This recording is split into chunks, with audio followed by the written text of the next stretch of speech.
कौन सा इंजेक्शन बोतल में लगाना होता है और कौन सा इंजेक्शन नहीं लगाना होता है, तो आज इस वीडियो में अच्छे से समझते हैं। और इससे पहले दोस्तों आपको ये भी बता दूं कि जितने भी आईवी फ्लूइड्स हो या आईवी फ्लूइड्स में लगाए जाने वाली इंजेक्शन हो, ये सभी इमरजेंसी कंडीशन में ही दी जाती है। इमरजेंसी कंडीशन में इसलिए दी जाती है ताकि पेशेंट को क्विक रिलीफ मिल पाए, पेशेंट को आराम तुरंत मिल जाए। और हाँ दोस्तों, ये भी हमेशा याद रखनी है कि आईवी फ्लूइड्स में हम वही इंजेक्शन मिला सकते हैं जो आईवी यानी कि नसों में दी जाने वाली इंजेक्शन हो, जिसे हम लोग इंट्रावेनस इंजेक्शन कहते हैं। दोस्तों भूल से भी ऐसा इंजेक्शन ना मिला दे जो आईएम हो, यानी कि इंट्रामस्कुलर में दी जाने वाली हो।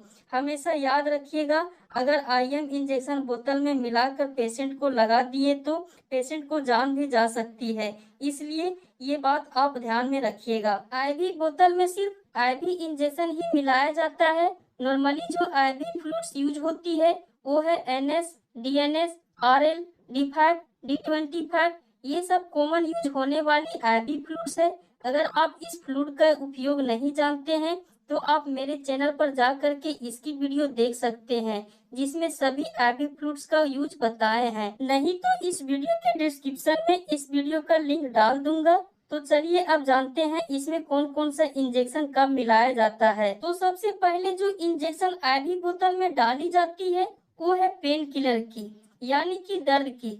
मान लीजिए किसी पेशेंट का बॉडी पेन हो रहा है और वह दवा नहीं खा सकता, तब हम लोग पेन किलर इंजेक्शन आईवी बोतल में डायरेक्ट इंजेक्ट करते हैं। जो पेन किलर इंजेक्शन आते हैं वो है डाइक्लोफेनेक एक्यू इंजेक्शन।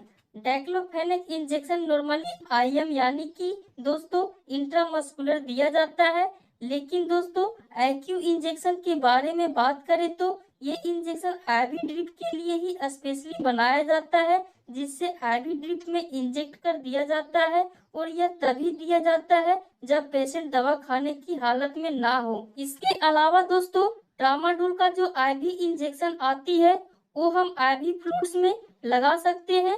यह आप ध्यान में रखिएगा, यह ट्रामाडोल इंजेक्शन हेवी पेन में दिया जाता है, जब पेशेंट को दर्द से आराम ना मिल पाए तब। इसका इस्तेमाल अब आप समझ गए होंगे कि डाइक्लोफेनेक एक्यू इंजेक्शन पेशेंट को कब दिया जाता है, किस कंडीशन में दिया जाता है। अब आप इसका जल्दी से स्क्रीनशॉट ले लीजिए। नेक्स्ट जो इंजेक्शन आती है वो है एब्डोमिनल पेन, यानी कि पेट में दर्द या ऐंठन होने पर जो इंजेक्शन दिया जाता है वो है ड्रोटावायरिन इंजेक्शन एंड हायोसिन इंजेक्शन। ये दोनों इंजेक्शन है, इसे हम आईवी फ्लूइड्स के अंदर देते हैं। ध्यान रहे इसका जो आईवी वर्जन हो वही हमको आईवी फ्लूइड्स के अंदर देना होता है। और ये दोनों इंजेक्शन पेट में हो रहे दर्द या ऐंठन को राहत देता है। इसका भी आप स्क्रीनशॉट ले लीजिए, फिर मैं आगे बढ़ता हूँ। नेक्स्ट जो इंजेक्शन आती है आपकी नोजिया एंड वोमिटिंग इंजेक्शन। अगर पेशेंट को उल्टी हो रही है और लगातार हो रही है, जो रुक नहीं रही है, तो ऐसे में हम जो इंजेक्शन देते हैं वो है ओंडेनसिट्रोन इंजेक्शन, जो उल्टी रोकने का काम करती है। यह इंजेक्शन ड्रिप में दिया जाता है, जिससे पेशेंट को उल्टी होना बंद हो जाती है। इसके अलावा दोस्तों अगर कंडीशन ज्यादा खराब है तो मीटोक्लोपारामाइड इंजेक्शन आप दे सकते हैं।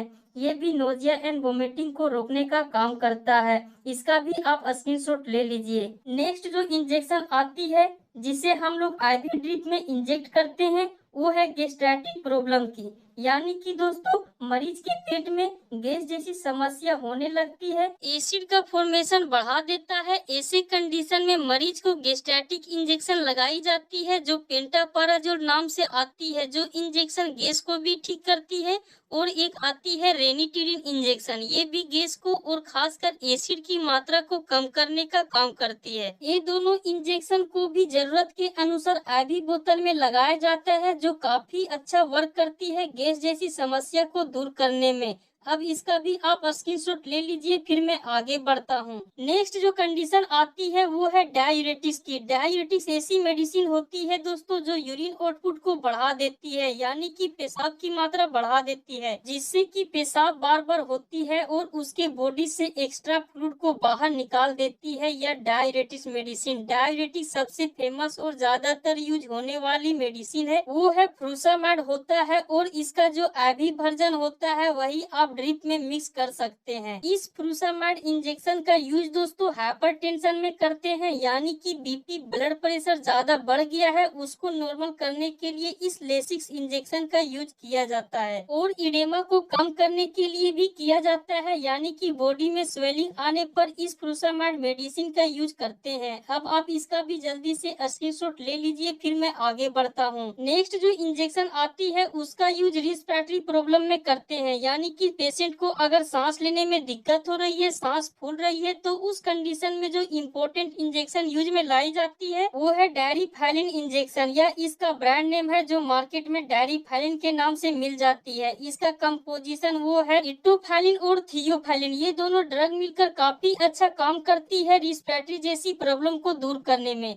इसको भी आप आईवी ड्रिप में लगा सकते हैं। अब इसका भी आप स्क्रीनशॉट ले लीजिए। नेक्स्ट जो इंजेक्शन आती है वो है मल्टीविटामिन इंजेक्शन। इसको ड्रिप में लगाने के बाद दोस्तों फ्लूइड का कलर येलो हो जाती है। इसको शॉर्ट में MBI कहते हैं। इसमें आपके बॉडी के नीड के अनुसार सभी विटामिन होते हैं जो आपके बॉडी को मेंटेनेंस करके रखता है जब आपकी न्यूट्रिशन में कमी आती है। तो इसकी यूज की बात करें तो यह मेडिसिन हमारे गुड विजन के लिए जरूरी होता है, हेल्दी स्किन के लिए जरूरी होता है, हड्डी और सेल को ग्रोथ करने के लिए भी मल्टीविटामिन इंजेक्शन काफी हेल्पफुल होती है। Heart, lungs, kidney and other organs help करती है अच्छा फंक्शन करने में। ये आप याद रखिएगा। अब इसका भी आप स्क्रीनशॉट ले लीजिए। नेक्स्ट जो इंजेक्शन आती है वो है मिथाइल कोबालामिन इंजेक्शन। इसको भी ड्रिप के अंदर लगाई जाती है जिससे ड्रिप का कलर लाल हो जाती है। मिथाइल कोबालामिन इंजेक्शन एक्चुअली में दोस्तों विटामिन B12 होता है, और विटामिन